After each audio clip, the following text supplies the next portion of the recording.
Hello guys, आज की इस वीडियो में मैं आपके लिए एक ऐसा स्कैम बताने वाला हूं जिसमें अधिकांश लोग आजकल फंस रहे हैं। जिस व्यक्ति को लोन की आवश्यकता होती है तो वो ट्राई करता है, बैंक में जाता है, लोन लेता है। अगर बैंक से लोन मिल जाता है तो ठीक है, वरना वो किसी एप्लीकेशन में जाता है, प्ले स्टोर पे सर्च करता है, यूट्यूब पे सर्च करता है। लोन एप्लीकेशन जो होती है वहां से भी लोन मिल जाता है कुछ लोगों को, लेकिन कुछ लोगों को वहां पर भी लोन नहीं मिलता है क्योंकि वो एनबीएफसी कंपनी होती है, कुछ उनकी गाइडलाइंस होती हैं, सिविल स्कोर चेक करती हैं, इनकम प्रूफ भी मांगती हैं कुछ। लेकिन इन सब के बावजूद बहुत सारे लोग क्या करते हैं, लोन के लिए गूगल पे सर्च करते हैं, किसी वेबसाइट पे जाते हैं, वहां से लोन अप्लाई करते हैं। कुछ लोगों को वहां पर लोन मिल जाता है बड़ी आसानी से। बस पैन कार्ड नंबर दो, आधार नंबर दो, ओटीपी आएगा और अपनी ईएमआई सिलेक्ट करो और आपका पैसा सीधा आपके अकाउंट में आ जाता है। कुछ लोगों को 2000 रुपए, 5000 रुपए, 10,000 रुपए, 50,000 रुपए, इस प्रकार का भी अमाउंट मिल जाता है। बाकी जब आप गूगल पे सर्च करते हैं लोन अप्लाई करने के लिए, तो जो इंस्टाग्राम है, फेसबुक है, ट्विटर है, अलग अलग प्लेटफॉर्म पर बहुत सारी फेक लोन एप्लीकेशनों के ऐड आने लगते हैं और हम वहां पर क्लिक कर देते हैं लोन लेने के लिए और वहां से लोन अप्लाई कर लेते हैं और उधर भी लोन हमको मिल जाता है। कहने का मतलब मेरा ये है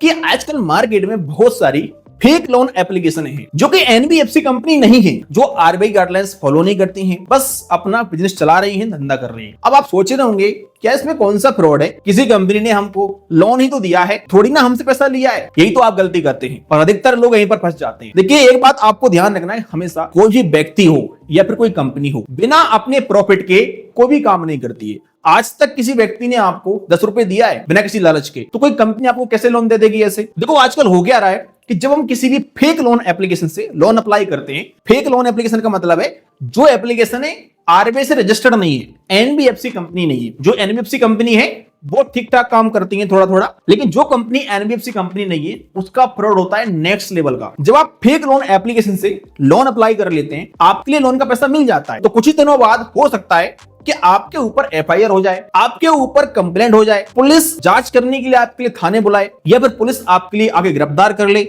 आपका अकाउंट ब्लॉक हो जाए, साइबर सेल की तरफ से आपका अकाउंट फ्रीज कर दिया जाए, आपके घर पर पुलिस का नोटिस आ जाए। इस प्रकार की घटनाएं हो रही हैं आजकल और ये सब हो रहा है फेक लोन एप्लीकेशनों से जो हमें अमाउंट प्राप्त हुआ है उसकी वजह से। देखो, हमारे इंडिया में एक रूल है कि अगर किसी व्यक्ति के साथ फ्रॉड होता है तो वो कंप्लेंट करा सकता है। कंप्लेंट कराने के बाद पुलिस क्या करती है, फ्रॉड करने वाले व्यक्ति के अकाउंट को ब्लॉक कर देती है, नहीं जिस अकाउंट में इस व्यक्ति का पैसा गया है। अब आजकल जो फ्रॉड लोग होते हैं वो भी बड़े स्मार्ट हैं, तो वो क्या है, इस अकाउंट से पैसे को कहीं और ट्रांसफर करते हैं, फिर कहीं और करते हैं। तो यहां पर पुलिस भी एडवांस हो गई है, तो यहां पर पुलिस क्या करती है, 7 लेयर तक अकाउंट फ्रीज कर सकती है। यानी कोई व्यक्ति 7 अकाउंट में मनी ट्रांसफर करता है तो भी पुलिस 7 अकाउंट को ब्लॉक कर सकती है। उन सभी व्यक्तियों को पूछताछ के लिए बुला सकती है, उनके ऊपर भी कंप्लेंट कर सकती है, शक के आधार पर कई बार उनको गिरफ्तार भी कर सकती है। और यहीं पर होता है बड़ा खेल। जो फ्रॉड लोन एप्लीकेशन है ये क्या करती हैं, जो फ्रॉड का पैसा होता है इस फ्रॉड के पैसे को खरीद लेती हैं, क्योंकि जो फ्रॉड करने वाला व्यक्ति है वो क्या करेगा इस पैसे का, थोड़ी ना रियल मनी है, कहीं भी निकाल लेंगे बैंक में जाके एटीएम से, तो इसको वो सेल करते हैं ब्लैक में 50% डिस्काउंट में, आधी कीमत में। 10 लाख रुपए फ्रॉड का है तो कोई कंपनी खरीद लेगी इस प्रकार की फ्रॉड करने वाली और वो उसको 5 लाख रुपए दे देगी।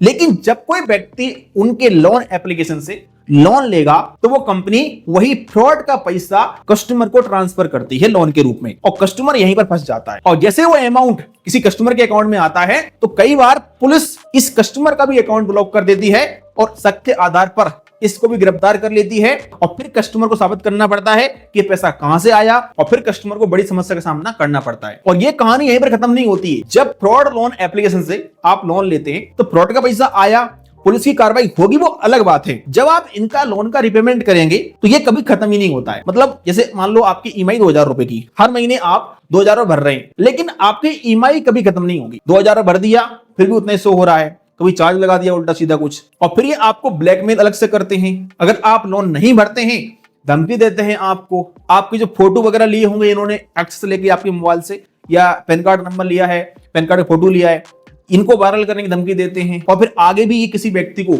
आपकी जो पैन कार्ड डिटेल्स है या आपका जो डाटा है वो सेल कर सकते हैं किसी फ्रॉड व्यक्ति को। तो यहाँ पर बहुत बड़ी चंगुल में फंस जाता है आदमी। तो हमेशा आपको ध्यान रखना है कि जब आप किसी भी एप्लीकेशन से लोन ले रहे हैं तो आप कोशिश करें वो एप्लीकेशन एनबीएफसी कंपनी हो या फिर वो बैंक हो, तभी लोन ले। विदाउट एनबीएफसी कंपनी की अगर आपने किसी ऐप से, किसी कंपनी से लोन लिया तो आप ये समझ लो कि 90% चांस है कि यहां पर आप फंस जाओगे और आपके ऊपर एक बड़ी मुसीबत आने वाली है। फंसाने के इनके अनेक तरीके होते हैं। भोपाल का एक मामला था, इसी प्रकार के लोन के चक्कर में पूरे परिवार ने फांसी लगा ली थी, क्योंकि ये लोग इतना प्रताड़ित करते हैं कस्टमरों के लिए कि वो आत्महत्या करने पर मजबूर हो जाते हैं। तो हमेशा सावधान रहें, सतर्क रहें, फेक लोन एप्लीकेशनों से कभी भी लोन ना ले। किसी भी ऐप से अगर आप लोन ले रहे हैं तो एक बार वेरीफाई कर लें कि वो लोन एप्लीकेशन आरबीआई से रजिस्टर्ड है कि नहीं है, एनबीएफसी कंपनी है या फिर नहीं है, तभी लोन ले। अगर आपको मेरी जानकारी पसंद आई, वीडियो को लाइक करें और ऐसी जानकारी के लिए मुझे फॉलो कर लें। चलिए मिलते हैं किसी नेक्स्ट वीडियो में।